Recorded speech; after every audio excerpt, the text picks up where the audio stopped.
Course Record with Michael Breed on CBS Sports Network is sponsored by FanDuel.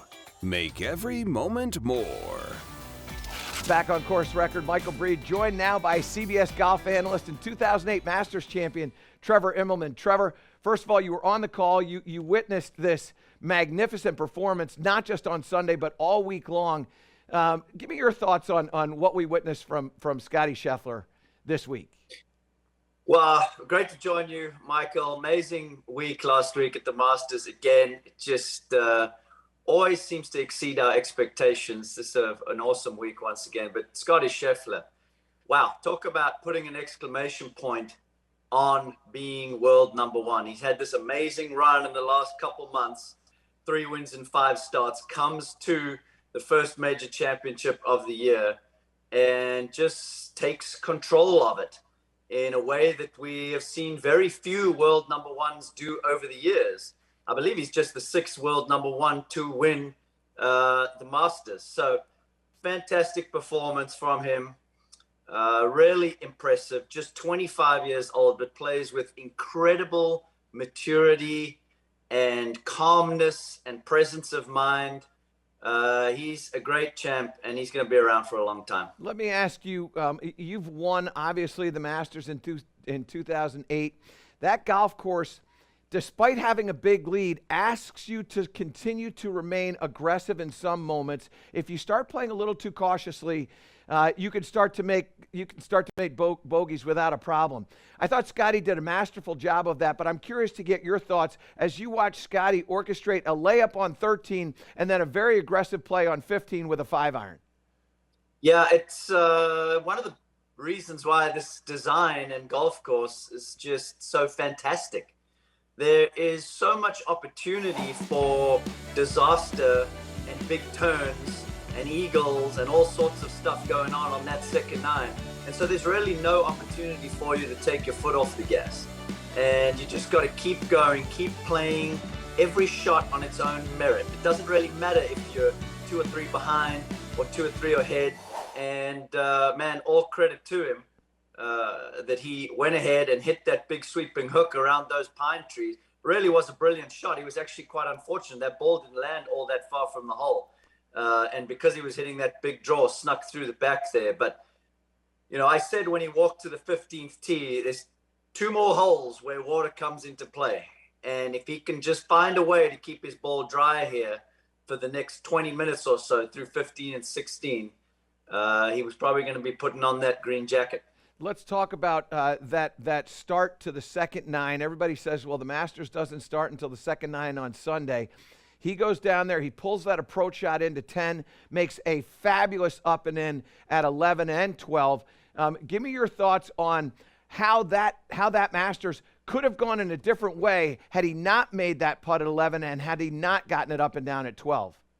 Yeah, look, there's no doubt. Those are the moments where it's like Gary Player always said to me when I was trying to find my way to playing my best in these bigger tournaments. He always said, on Sunday, when you're not quite feeling yourself, when your whole body is shaking and jangling and you have a million thoughts running through your mind and that adversity strikes, how are you going to handle it in that moment? Those are the moments where champions, you know, stake their claim to these great tournaments.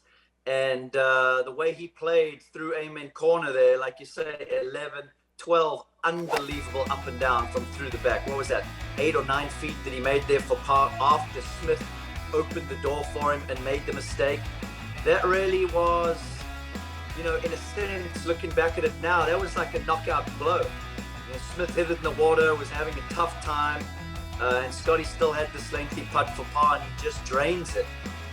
That was quite emphatic, really, that he got through those holes with no issue at all and just finished strong. This guy is legit. When you look at his record from when he was just a young kid, dominating junior golf, winning the US Junior, playing Walker Cups, playing in the US Open as an amateur, being Korn Ferry Player of the Tour, being Rookie of the Year on the PGA Tour, now winning a major championship. This guy has got the DNA to be the world's best player for quite some time. A guy that you're going to have a little fun with here in a few months in the President's Cup, but we'll leave that for a different interview.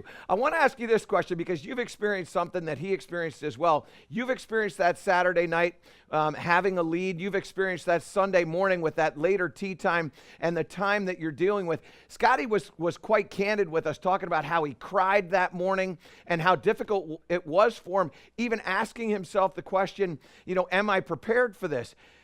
Bring me inside the mind of a guy like Scottie Scheffler and what he went through and what you go through on a Saturday night, on a Sunday morning with the lead at Augusta National and the Masters. Yeah, I thought it was amazingly candid. A lot of top athletes would be holding those kinds of thoughts and feelings to themselves because they don't want to show any weakness, particularly this early on in his career. But I applaud him for doing that and saying exactly how he was feeling. And one of the things that I thought was quite cool was that he said to his wife, something along the lines of, I'm not sure I'm quite ready for this moment yet. And I think the word yet is maybe the most important in that whole sentence, because it wasn't like he didn't believe he was ever going to be ready. He just wasn't sure if he was ready on that day, on this particular occasion, on this Sunday of the Masters. And he was. He stepped up to the plate, kept putting one foot in front of the other, stayed to his strengths, his game, his strategy, and he proved to himself that he was ready. And he's going to be an absolute handful to deal with. When I roll the clock back to 2008, it's a long morning. There's no doubt about it. I managed to sleep till about 9 a.m. I actually had a rule that week in our rental house with the family that was staying there. No newspapers, no golf on TV, none of that kind of stuff. So I just wanted to try and distract myself away from what everybody was saying and writing and questioning and maybe praising me when I didn't need to read that kind of thing. So it's a whole different spectrum of things that could distract you, throw you out your comfort zone, irritate you. And I just didn't want to have to waste energy on any of that stuff. So my rule that week was just get out there, play your game, believe that you're good enough, believe that you've got what it takes, and then live with the result. Let's talk about Rory McIlroy, who he struggled. I thought it was very ironic, honestly, that Rory was making the run on Sunday as Scottie was going to his second nine with a big lead, and Rory was unable to handle that lead back in 2011. Give me an idea of this round of golf, this round of 64, this bogey-free round, and this epic moment on the 18th hole. What does that do for Rory McIlroy, not just at Augusta National, but also through the remainder of this year and possibly into Masters to come? Yeah, look, as with a lot of things, there's two different sides to this. After that beautiful 64, he's going to be thinking to himself, man, second place, so close. And he's going to be reliving a lot of different moments throughout the week, trying to wonder if he could have got even closer and maybe won this Masters. And so he's going to be dealing with that for a little while. And then on the flip side, he's going to be thinking, well, I did shoot the only bogey-free round of the week. I shot 64, his best round at Augusta National. Maybe now I've unlocked a little something, how to play this golf course, how to play this golf course in the final round of the Masters. And I'm hoping that that is going to get him over that final hurdle to become the sixth man to win the Grand Slam.